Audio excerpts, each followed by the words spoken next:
Donc, bonjour à toutes et à tous. C'est parti.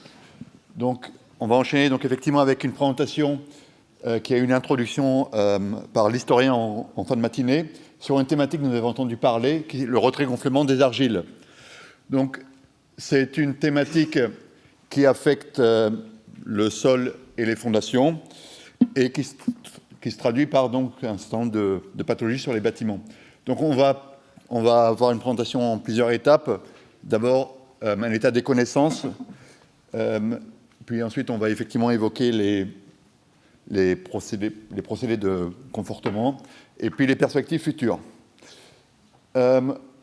Donc l'état des connaissances, c'est une thématique dont on a entendu parler de plus en plus, qui est sans doute apparue la première fois après la sécheresse de 1976, pour ce qui est de la France, et qui est réapparue en 2003, et qui maintenant apparaît malheureusement de manière extrêmement répétitive. C'est devenu le premier source de dépenses pour les assureurs. Il y a environ 10 millions de maisons donc, qui sont concernées. Les maisons anciennes également sont concernées, les maisons anciennes, voire très anciennes. Et donc un coût, comme on l'a signifié, qui est extrêmement important. Il faut notamment évoquer qu'on parle de 2 milliards d'euros pour les années précédentes et que ce coût de 2 milliards était il y a quelques années 10 fois moindre. Donc c'est une problématique majeure. Problématique majeure donc, qui provient du fait qu'on a certains types d'argiles. Ce n'est pas tous les argiles, donc il ne faut pas penser que tous les sols argileux sont concernés, sinon ce serait encore plus dramatique. Mais les argiles, donc, comme le nom l'indique, donc retrait-gonflement d'argile, suivant la teneur en eau, on a un phénomène de gonflement ou de rétractation. Donc c'est effectivement des phénomènes très axés en lien avec l'humidification des sols et la sécheresse. La problématique, elle est majeure, c'est-à-dire que on a notamment donc certaines déformations qui peuvent être donc concaves au niveau des sols. Donc lorsqu'on a des déformations convexes, en fait, vous avez des fissurations qui peuvent atteindre la structure, qui peuvent être s'amplifier avec la hauteur, et on peut être face à un risque d'effondrement des bâtiments. Comme vous pouvez le voir ici, donc avec des maisons donc, qui sont très largement fissurées et conduire même à devoir évacuer les personnes pour les effondrements, enfin pour risque d'effondrement. La problématique, elle a commencé à être étudiée il y a déjà de nombreuses années. Il y a eu notamment à l'échelle de la France des projets qui s'appelaient ARGIC, donc pour étudier l'incidence du retrait-gonflement d'argile sur les constructions. 3 guides sont sortis d'un projet ARGIC 2 dans les années 2016-2017. Le CSTB a notamment piloté la partie numéro 2 en lien donc avec les préconisations sur les maisons neuves. Vous avez 3 guides, donc l'un plutôt destiné sur les aspects en lien avec le sol, l'un sur les préconisations sur les maisons neuves et l'autre, le dernier, sur la partie désordre. Je vais laisser prendre la parole à moi. Merci Alan, merci pour ces quelques slides d'introduction. Donc, comme on disait, le RGA, un retrait-gonflement des argiles, est un phénomène multifactoriel. Donc, pour qu'il se produise, il faut qu'il y ait à la fois des sols qui puissent avoir des variations de volume, c'est ce qu'on appelle le facteur de prédisposition, et en plus de ça, qu'un élément vienne conditionner le déclenchement du phénomène, facteur de déclenchement. Donc, pour le facteur de prédisposition, il s'agit vraiment de... Si le sol contient des minéraux argileux qui sont capables de gonfler ou d'avoir des mouvements de retrait, ça a été, ce facteur de prédisposition a été cartographié par le BRGM. C'est la carte d'exposition qu'on a sur la gauche de ma slide, donc qui croise des données géologiques, géotechniques et des données de sinistralité, et qui, par département, pour chaque formation argileuse, propose une note donc de 1 à 3 pour une exposition faible à une exposition forte, en sachant que 50% du territoire est en zone d'exposition moyenne à forte. Le facteur de déclenchement, en France, c'est la sécheresse. Si je dis en France, c'est parce que, étant donné que le climat est tempéré, les sols sont humides pour la plupart de l'année, pour la plupart du temps de l'année. Donc les minéraux argileux sont en état gonflé. Et ce sont les périodes de sécheresse qui sont les mouvements exceptionnels. Et en sachant qu'un facteur aggravant de la sécheresse, c'est la présence de végétation à proximité des bâtiments. Ça a été observé sur le terrain par des assureurs, puisque la végétation augmente l'évapotranspiration à proximité du bâtiment et donc va dessécher le sol en profondeur, plus que s'il n'y en avait pas. Donc ce facteur de déclenchement, c'est l'objet principal d'étude de ma thèse, donc qui est une thèse cofinancée par le BRGM, Météo France et la Caisse centrale de réassurance, que je termine en fin d'année, qui vise à mieux comprendre et modéliser le retrait-gonflement. Donc je me suis focalisée sur ce facteur de déclenchement. Pour cela, j'ai développé un indice de sécheresse que je vous présenterai, et je l'ai calculé sur une période historique et projeté sous climat futur. Comment l'indice de sécheresse permet d'aller vers une meilleure compréhension du déclencheur de retrait-gonflement des argiles. Mon indicateur de sécheresse se base sur le modèle de surface ISBA qui est développé par Météo France, ISBA pour interaction sol, biosphère, atmosphère. Donc un modèle de surface, c'est un modèle qui va calculer avec une modélisation physique les champs qui décrivent l'état du sol, donc sa température, son humidité, à partir de perturbations atmosphériques. Donc ce modèle ISBA, il couvre la France avec une maille de 8 km par 8 km, et on peut configurer la texture de sol, par exemple, la végétation. Donc ISBA modélise une humidité du sol journalière. À partir de ces humidités, je calcule l'indice qui s'appelle la magnitude de sécheresse, qui consiste en la somme sur une année des anomalies négatives d'humidité du sol par rapport à un seuil.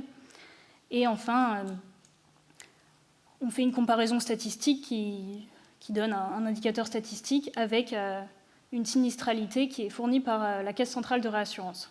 J'ai testé différentes configurations à la fois de l'indicateur et du modèle pour aboutir à une configuration optimale pour laquelle le coefficient statistique était maximal. Et cela en mettant dans ISBA comme type de végétation des arbres feuillus, ce qui est cohérent avec la réalité du phénomène, en me focalisant sur les humidités modélisées à 1 mètre de profondeur dans le sol, ce qui me permet de me focaliser sur les événements long terme, et en prenant un seuil de sécheresse égal aux centiles les plus bas de distribution, ce qui permet de regarder les événements de sécheresse estivale plutôt. Voilà ce que donne l'indicateur de sécheresse. Donc sur ce graphe-là, pour un échantillon de 20 communes situées dans 5 départements assez sinistrés, donc la Haute-Garonne, les Bouches-du-Rhône, le Puy-de-Dôme, le Loiret et la Moselle. Donc l'indicateur de sécheresse est sur le graphe du haut, les sinistres sur le graphe du bas.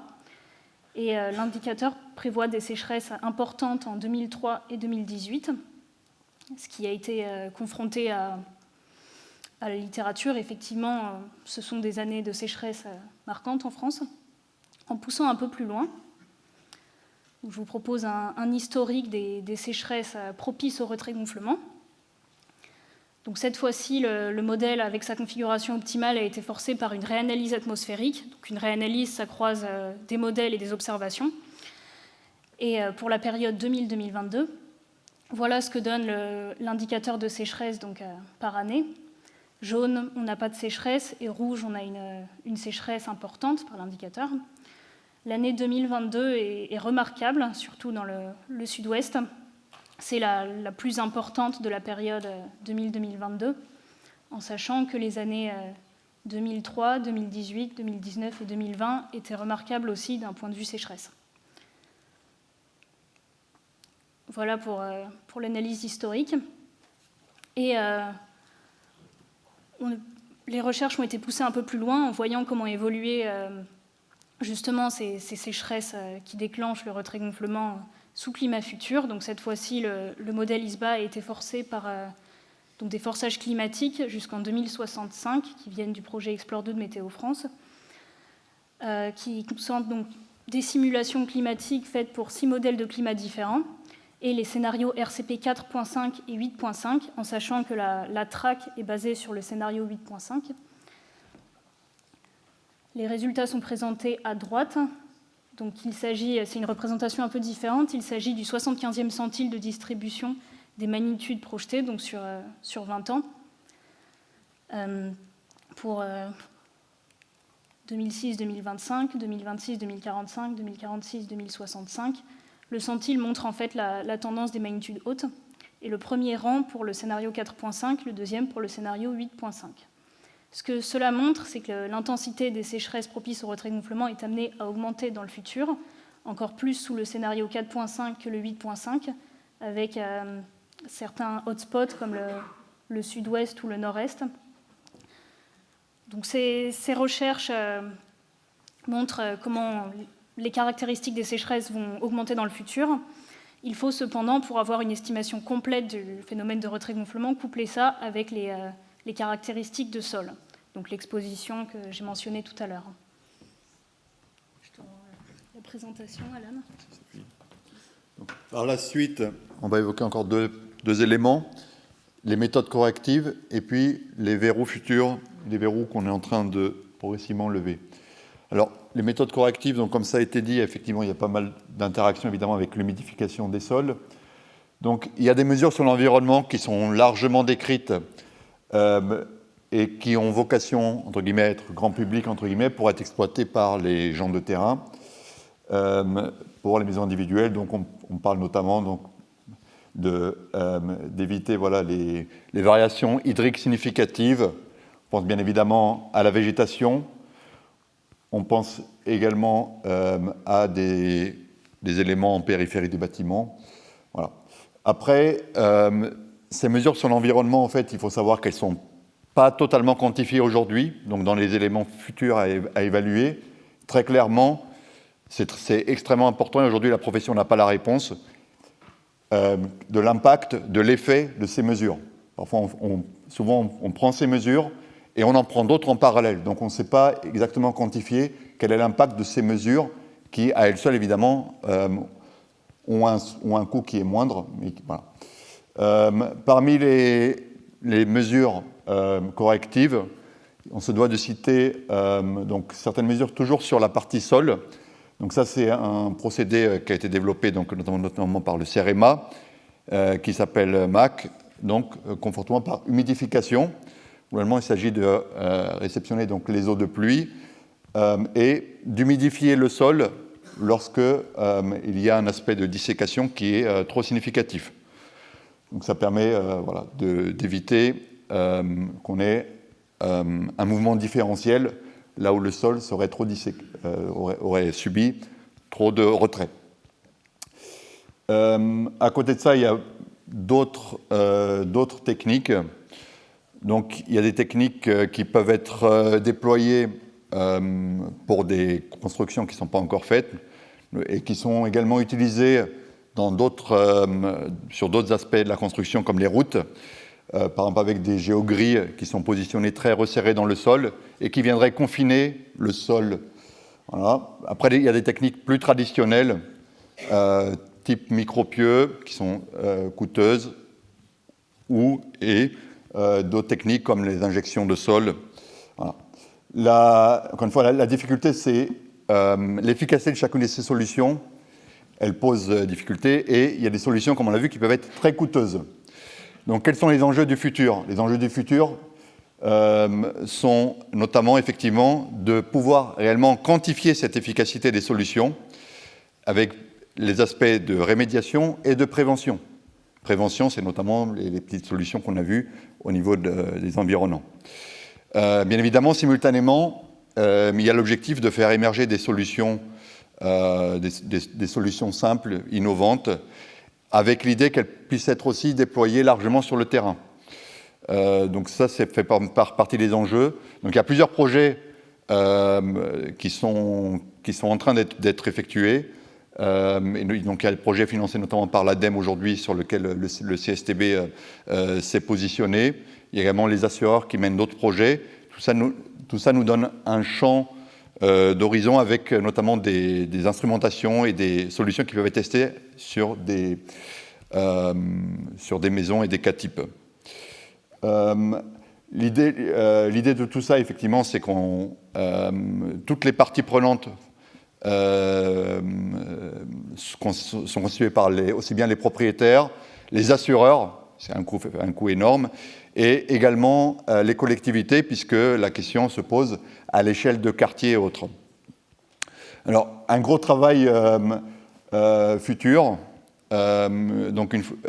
sera de passer de ces cartes, des cartes d'aléas et des cartes telles qu'elles ont été présentées sur les aspects sécheresse et autres, vers des cartes de vulnérabilité, puisque voilà, les bâtiments, on a certains types de bâtiments qui sont particulièrement vulnérables, bâtiments qui sont légers, des bâtiments qui n'ont pas forcément de chaînage, qui n'ont pas de sous-sol, qui n'ont pas de long green, sont beaucoup plus vulnérables par rapport à un aléa que des régions ou des zones qui auraient des bâtiments mieux construits, soit plus lourds, soit avec des chaînages ou des bâtiments plus récents. Donc voilà ce qu'on pouvait un petit peu dire avant de passer aux questions. Parfait, merci à tous les deux, bravo.